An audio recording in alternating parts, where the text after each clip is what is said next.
When it comes to dealing with conflict, one of the first steps in smoothing things over is saying, I'm sorry.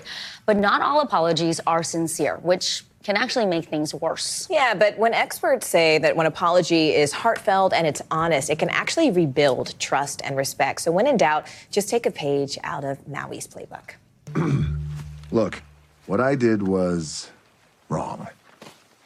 I have no excuse. I'm sorry.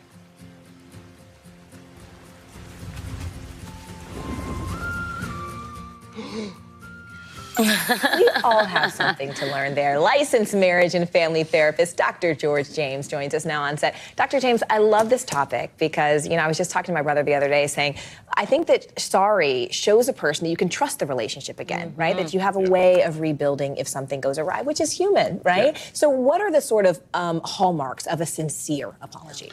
I love that clip. We should just use that as the framework. Right? You really have to make sure that you honor and share that you did something offensive, right? Own up to it. Say, I'm sorry, I hurt you. Even better, I'm sorry I hurt you because I did this.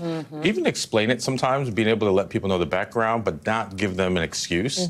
And really try to be remorseful. Don't just say like, hey, I'm sorry you feel hurt. That never works. That never works. And I think there are some common mistakes people make when they try to issue an apology that isn't really they're not sorry about, like, I'm sorry if you felt that way. Yeah. Walk us down the road there of some of the things we should not be saying. Well, you don't want to be vague, right? Like, I guess I'm sorry, right? That doesn't really help. And once again, you don't want to say if you're hurt. Obviously, the person is hurt. And you don't want to say, like, I'm sorry, but, you were the one that was wrong in the first place. That doesn't work. You want to just be clean and own what you've done so that people can hear your apology. Got it. There's this kind of counter movement in some ways where, especially talking to a lot of women in corporate space, is saying, hey, don't just say I'm sorry as like a filler statement. Right. Is there such a thing as apologizing too much? I actually see it. I see it a lot of times in friends and family where you're just so used to saying sorry, but they say sorry for like, oh, I bumped into you. Okay, but not sorry for hurting your feelings. Say sorry for the thing that actually is something that is hurtful and that matters.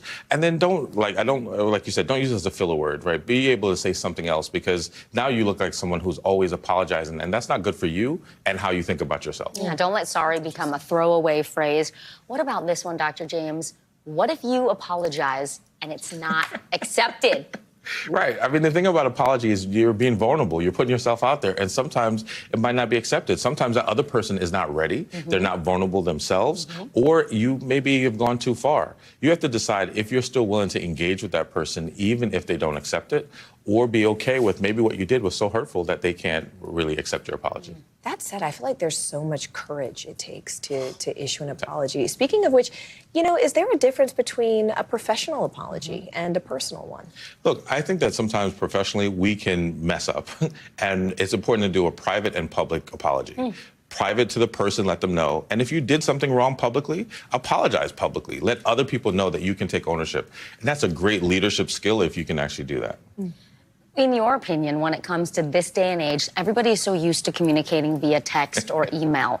Does it make a difference if you can do it in person or even over the phone with your voice versus sending something if you're more comfortable communicating that way? Yeah, I say do what you can, right? So if you're not going to see them or if you don't think you can call them or you're too overwhelmed to actually do face-to-face, okay, fine, text. But I would love it if you could do face-to-face. It is the most uncomfortable, it is the most vulnerable, but it's the most authentic. Or to even say, hey, I'm too scared and nervous to do this, so I'm going to text it, right? Even explaining that. Dr. George James, it is always a pleasure to have you here. Thank you so much. Thank you so much. Always a pleasure.